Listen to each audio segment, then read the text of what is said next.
Et avec vous, Olivier, on va parler de cette opération déclenchée donc par Israël après l'enlèvement, le 12 juin, de 3 jeunes Israéliens. Alors cette opération menée par l'armée israélienne vise maintenant toute la Cisjordanie et il s'agit évidemment de retrouver ces 3 jeunes Israéliens, mais aussi d'affaiblir le Hamas. Oui, ça fait quasiment une semaine que ça dure. 2500 hommes sont sur le terrain. C'est la plus grosse opération militaire au sol engagée en Cisjordanie par Tsahal depuis 2005, depuis la seconde intifada et cette opération Rempart. Et de fait, ce qui se passe actuellement suit le même objectif, suit la même stratégie et est en train de reprendre la même méthode. En 2005, Israël avait quasiment ratissé toutes les villes de Cisjordanie, avait passé au peigne fin maison après maison pour éradiquer les groupes armés liés au Hamas, qui avaient mené une vague d'attentats évidemment, mais aussi pour lier et pour éradiquer les groupes liés au Fatah. Il y avait notamment les Tanzim, qui étaient dirigés à l'époque par l'étoile montante du Fatah, Mahmoud Barghouti. Cette fois-ci, on voit que la stratégie est la même. Aller frapper et s'appuyer sur la recherche de ces 3 jeunes gens pour en profiter et passer au peigne fin cette zone qui est en partie sous autorité palestinienne et pour pouvoir aller éradiquer le Hamas qui est présenté comme le responsable de ces enlèvements, même s'ils n'ont pas été revendiqués, mais ça n'est pas très étonnant. En général, il n'y a pas de revendication.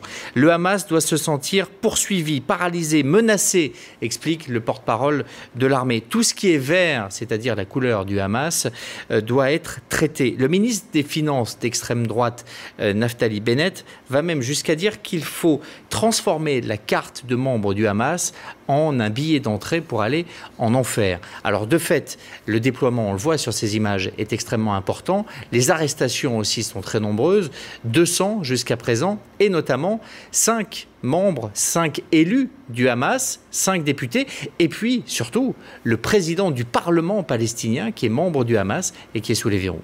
Alors il y a clairement une dimension politique derrière cette opération militaire, d'autant qu'elle n'intervient pas à n'importe quel moment.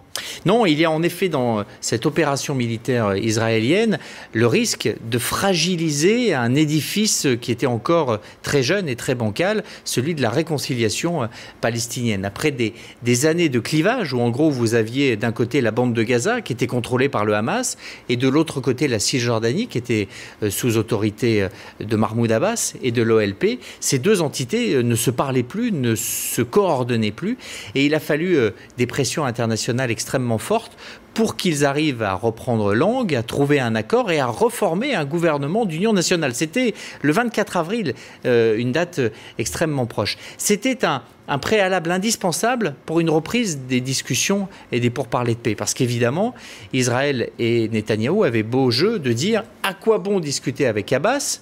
Il ne représente que la moitié des Palestiniens. L'autre moitié ne se sentira pas engagée si un accord est trouvé. Il ne le suivra pas, d'autant que l'autre moitié est encore plus radicale et c'est celle du Hamas. Donc inutile d'aller à des réunions internationales sous le parrainage de John Kerry.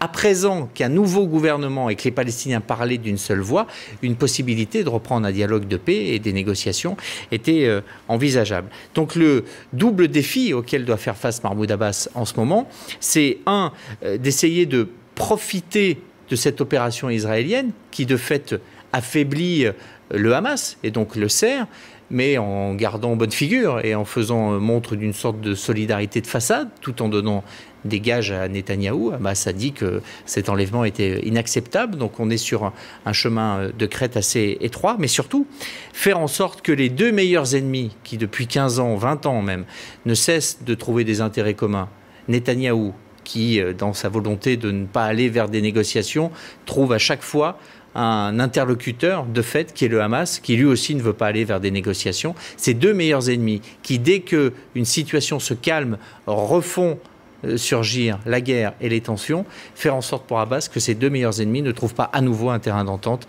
et ne trouvent pas à nouveau une raison pour redéclencher les hostilités. Merci à vous, Olivier Ravanello.